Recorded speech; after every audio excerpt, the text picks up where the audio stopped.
રાજસ્થાનના પ્રખ્યાત બિકાનેરવાલાના પ્રથમ આઉટલેટનું વડોદરા શહેરના વાસનાભાયલી રોડ ખાતે ભવ્ય ઉદ્ઘાટન કરવામાં આવ્યું.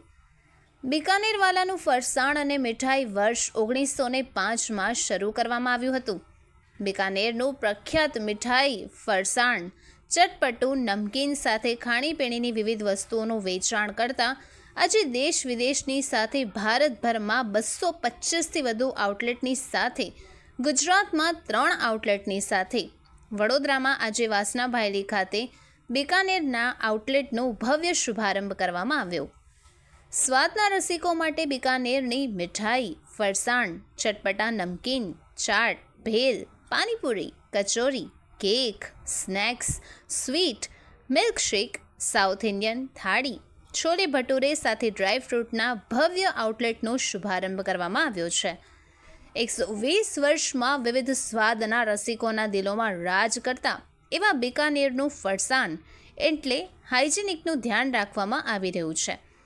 બિકાનેરના આઉટલેટના શુભારંભ પ્રસંગે ડભોઈના ધારાસભ્ય શૈલેષભાઈ મહેતા સાથે સ્થાનિક કાઉન્સિલર અને બિકાનેર પરિવારના સભ્યો અને પરિવાર મિત્રો ખાસ ઉપસ્થિત રહ્યા હતા અને આઉટલેટના શુભારંભની પુષ્પગુચ્છ આપીને શુભેચ્છાઓ પાઠવી હતી.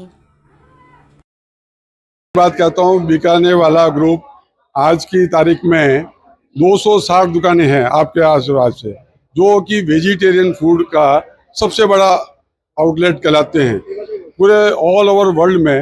जैसे दुबई में भी 22 शॉप्स हैं,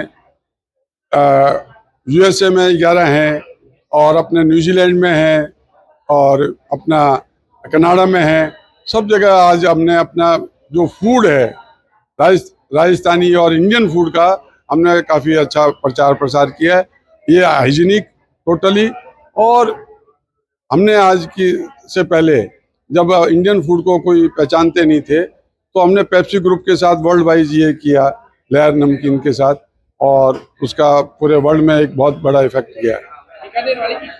यहाँ आज बीकानेर स्वीट मार्ट फक्त स्वीट मार्ट नहीं, તમે જોઈ શકો છો કે બીજી બધી આની કાફેથી માંડીને અહીંયા ચટપટી આઈટમો પણ આગળ એમના દ્વારા રાખવામાં આવે છે.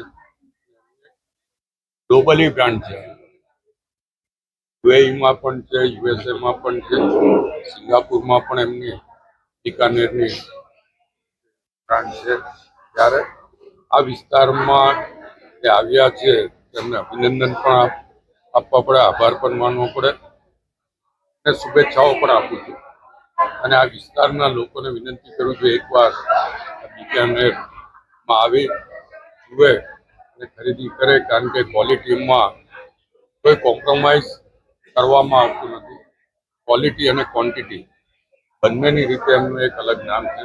ત્યારે એમના નામ પ્રમાણે અહીંયા જે આઈટમો મળે છે અને ભાયલી વિસ્તાર માટે આ ગૌરવરૂપ જગ્યા થઈ રહેશે એવું માનું છું.